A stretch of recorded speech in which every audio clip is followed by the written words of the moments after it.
Dr. Ed Zimmerman, Aesthetic Revolution, talking to you today about liquid rhinoplasty. You know, if you don't like the shape of your nose, but you move air perfectly well, we may be able to help with very careful correction that's done with fillers here in the office.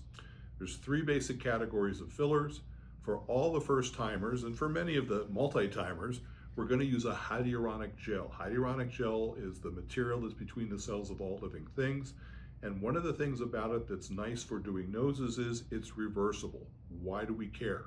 Because all these blood vessels in the face, statistically between 1 in 6,000 and 1 in 10,000 injections, aesthetic injections that are done in this area, have the risk of causing blindness, could even be permanent blindness.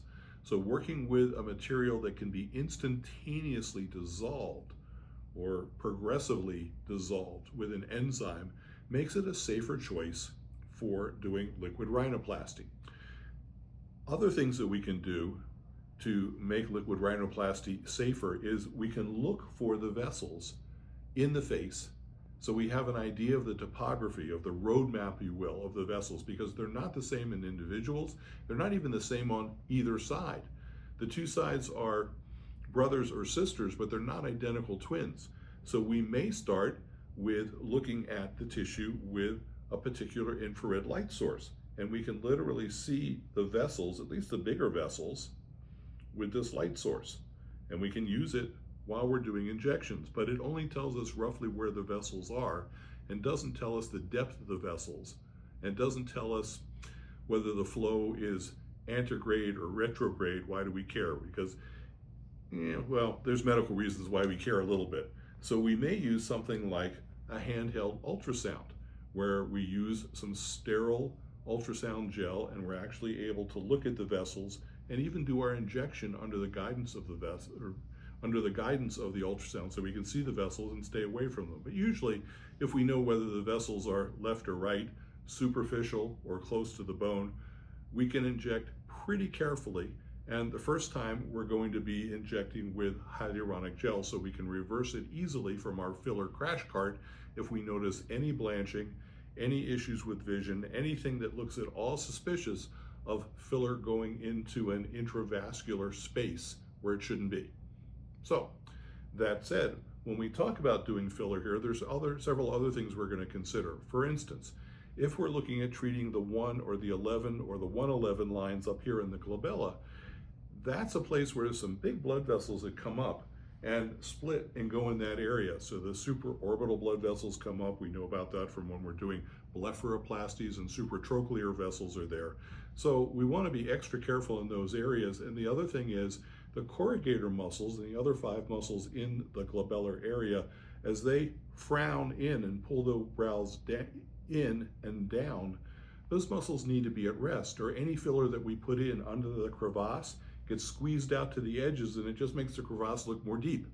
So we may ask you to use a neuromodulator, a toxin, so Zimmerman, Dysport, Ledibo, any of those toxins, to freeze this area, and then in 2 or 3 weeks after it's taken effect, then we'll come back and we'll do your filler. The first time, traditionally, I'll use a hyaluronic gel. So you can see, do you like having a nice bridge? Is the bridge appropriate height for your sex?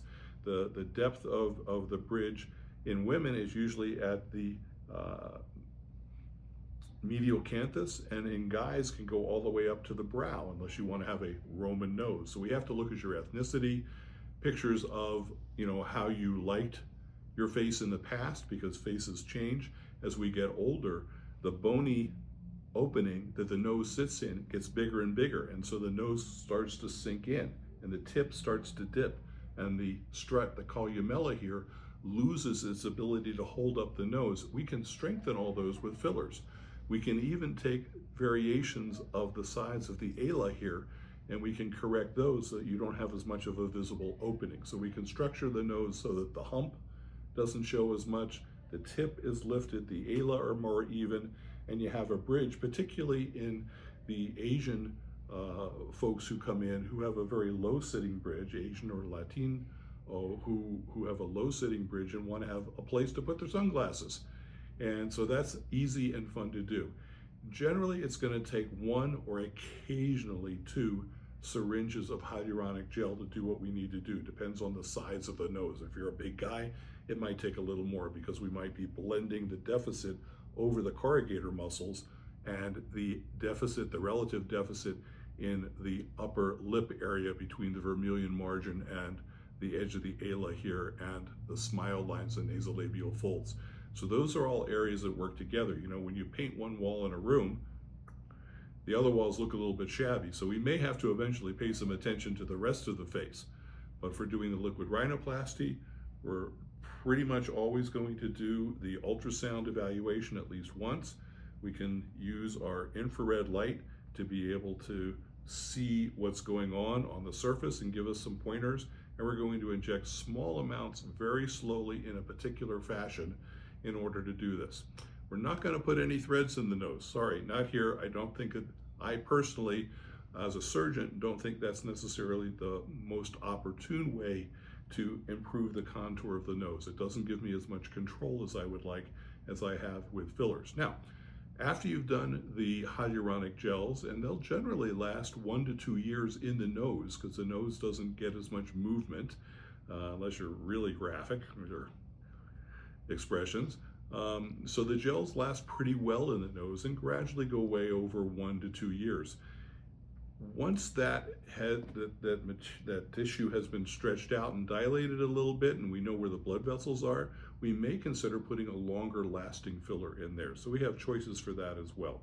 But we'll start with the hyaluronic gels, and that we can reverse easily if there's an issue, or if you hated it. We haven't ever had that issue, but you know, someone might. And you know, we talk a lot about, you know, do you want to keep the light reflex straight? Do you want it more narrowed? Do you want the tip lifted a little bit? Or do you have an arched columella that needs to come straight out from the face? So we take digital pictures from all angles and we discuss them for a while before we even get into doing this. Anesthesia for the nose is pretty easy. We're able to use a strong topical anesthesia, and we mix a little bit of anesthesia in or do some blocks.